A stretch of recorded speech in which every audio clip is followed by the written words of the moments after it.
Welcome back, folks. If you've been with me from the beginning, then you know I was about to tell you how Sebastian Jones got himself abducted by aliens. It was the usual scenario. Middle of nowhere, unreasonable hour, his self-driving electric SUV had run out of battery and he couldn't get a signal for a tow. We've all been there. When he was trying to figure out what to do next, a flying saucer swooped out of nowhere and sucked him up with a tractor beam. Now, God bless his thumping heart, the boy did try to outrun said tractor beam.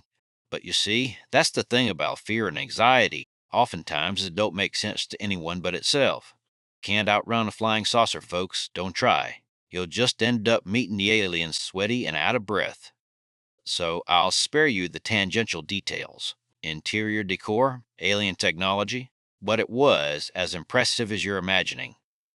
He was met by three skinny, big-headed, big-eyed alien guys who greeted him telepathically. They wanted to run some tests on him and then have a brief chat before returning him back to his truck. He asked if they were going to do the butt probe thing everybody hears about. They said yes. Yes, they were. But not because it gave them useful information, but because when people were returned back home and told others what aliens had done to them, it made the whole story sound ridiculous, which gave the aliens the cover they needed to keep doing what they do. So I'm guessing there was some pushback on Sebastian's part and some back and forth about probing logistics, but there was no backing out of this, as far as I know. So, after the probing and some other more practical procedures, the aliens sat him down to talk. They told him that they had chosen him to be the bringer of peace to the human race. They didn't describe the process behind their choosing him, but I'm guessing it was quite complex, probably involved vectors somewhere in there. They told him they'd give him two options for how he would bring peace to all humans, and he would choose one of them. The first option was simple. They would give him enough gold to make him one of the richest people on Earth. Well, apparently this was where Sebastian interrupted them and said he wanted that one. The aliens explained they wanted him to travel the world inspiring people toward peace. The gold would support his efforts and finance organizations that would continue the work for peace long after he was gone. Then they asked him if he didn't want to hear the second option. Always ready for a better deal, Sebastian said. He did. The second option was this. They would give him a small baby tree that they brought with them from a planet similar to ours.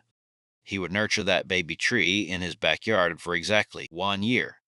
After that, it would be fully grown and have these little rainbow-colored flowers whose scent would bring peace and love to anyone who smelled them. The pollen would spread, growing other trees like it across the world. In a few years, peace would flourish throughout the entire Earth. But they didn't quite get to go on with explaining it, because when Sebastian heard something about getting a tree, he chose the gold, even louder than the first time. The aliens were disappointed. They said they wished just once someone would choose the tree over whatever was behind door number 1. Then they returned Sebastian to his SUV. They even charged it for him after, of course, making sure they weren't uploading any adware from his Kanasi söi system. ainun mannapuuron. Who say what? Tule haelintusi.